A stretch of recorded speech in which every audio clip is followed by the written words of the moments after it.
కేంద్ర కేబినెట్లో ఆంధ్రప్రదేశ్కు చెందిన శ్రీనివాస వర్మకు చోటు దక్కింది. ఒక మంత్రిగా ఎలా పనిచేయాలో ప్రధాని నరేంద్ర మోడీ తనకు చెప్పారన్నారు. నియోజకవర్గ అభివృద్ధికి ఎలా కృషి చేయాలో వివరించారంటున్న శ్రీనివాస వర్మతో మా ఢిల్లీ ప్రతినిధి రాజు ఫేస్ టు ఫేస్. కేంద్ర కేబినెట్లో తెలుగు రాష్ట్రాల నుంచి 5కి అవకాశం దక్కింది. అందులో ఆంధ్రప్రదేశ్ నుంచి బీజేపీ తరఫున శ్రీనివాస వర్మకు కూడా ఛాన్స్ దక్కింది. సార్, నరేంద్రుడి క్యాబినెట్లోకి శ్రీనివాసుడు వెళ్తున్నారు. ఈరోజు సమావేశంలో ప్రధానమంత్రి మీకేం చెప్పారు? ఇవాళ ఉదయం ప్రధానమంత్రి గారు పిలిచి ఇలాగ క్యాబినెట్లోకి తీసుకుంటున్నటువంటి విషయం చెప్పారు. మంత్రిగా ఏ రకంగా బాధ్యతలు నిర్వర్తించాలనేటువంటి విషయం మీద చెప్పారు. నియోజకవర్గంలో ఏ విధంగా అభివృద్ధి కృషి చేయాలనేటువంటి విషయాల మీద కూడా మమ్మల్ని మార్గదర్శనం చేయడం జరిగింది. ఇవాళ ముచ్చటగా మూడోసారి భారత ప్రధానమంత్రిగా నరేంద్ర మోడీ గారి బాధ్యతలు స్వీకరిస్తున్నారు.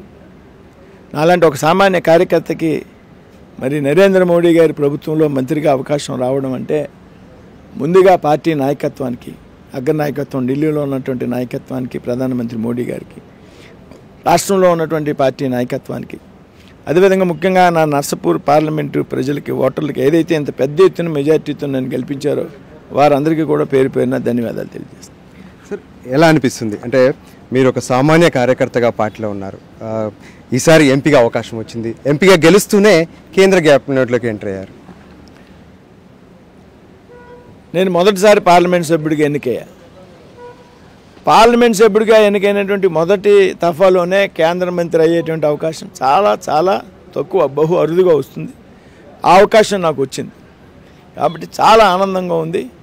పార్టీ నాయకత్వం ఏ విశ్వాసంతో నాకు ఈ బాధ్యతను అప్పగించి చెప్పిందో దీన్ని తుచా తప్పకుండా మోడీ గారి యొక్క ఆశయాలకి, ఆలోచనలకు అనుగుణంగా, పార్టీ యొక్క ఆలోచనలకి, ఆశయాలకు అనుగుణంగా కూటమి ప్రభుత్వం ఏదైతే ఉందో ఇటు రాష్ట్రంలో కానీ కేంద్రంలో కానీ నాతో పాటు ఇంకా 2 మంత్రులు వచ్చినట్టు తెలుగుదేశం పార్టీ కేంద్ర మంత్రులు ఉన్నారు. వారితో కూడా చక్కని సమన్వయం సాధించుకోవడం ద్వారా ముందుకు వెళ్తాం. సార్, ఆంధ్రప్రదేశ్ నుంచి మంత్రి అనగానే మీపై ఎన్నో బాధ్యతలు అయితే ఖచ్చితంగా ఉంటాయి. ప్రజల నుంచి ఖచ్చితంగా ఈ విషయంలో సమాధానం కోరుకుంటారు. ప్రత్యేకంగా ఆంధ్రప్రదేశ్ అభివృద్ధి విషయంలో మీకున్నటువంటి వ్యూ ఏంటి? ఆంధ్రప్రదేశ్ అభివృద్ధి గత 5 సంవత్సరాల్లో కుంటుపడింది. ఎక్కడ ప్రాజెక్టులు అక్కడే ఆగిపోయినటువంటి పరిస్థితి. కేంద్రం అనేక ప్రాజెక్టులకి నిధులు ఇచ్చినప్పటికీ కూడా రాష్ట్రం తన వాటా చెల్లించలేనిటువంటి పరిస్థితులు ఉన్న కారణంగా ఆ నిధులు కూడా మురిగిపోయినటువంటి పరిస్థితి ఆంధ్ర రాష్ట్రంలో ఉంది. కాబట్టి ఇవాళ కేంద్రంలో, రాష్ట్రంలో ఎన్డీఏ సర్కార్లు వచ్చాయి.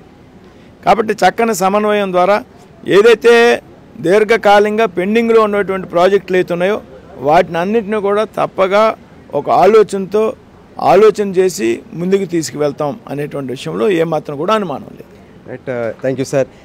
ఏదైతే ఆంధ్రప్రదేశ్ నుంచి అవకాశం రావడమే కాకుండా అటు అన్ని పార్టీలకు సంబంధించినటువంటి కోఆర్డినేషన్ చేసుకుంటూనే ఖచ్చితంగా ఆంధ్రప్రదేశ్ అభివృద్ధికి తాము కృషి చేస్తామంటున్నటువంటి శ్రీనివాస వర్మ ఏదైతే ఇప్పుడున్నటువంటి పరిస్థితుల్లో అంటే పార్టీ కోసం కట్టుబడి పనిచేస్తే ఖచ్చితంగా వాళ్లకు ఎటువంటి అవకాశాలైనా దక్కుతాయనడానికి తానే నిదర్శనం అని కూడా చెప్తున్నారు. కెమెరా పర్సన్ సంజీవ్తో కలిసి రాజు, ఎన్టీవీ.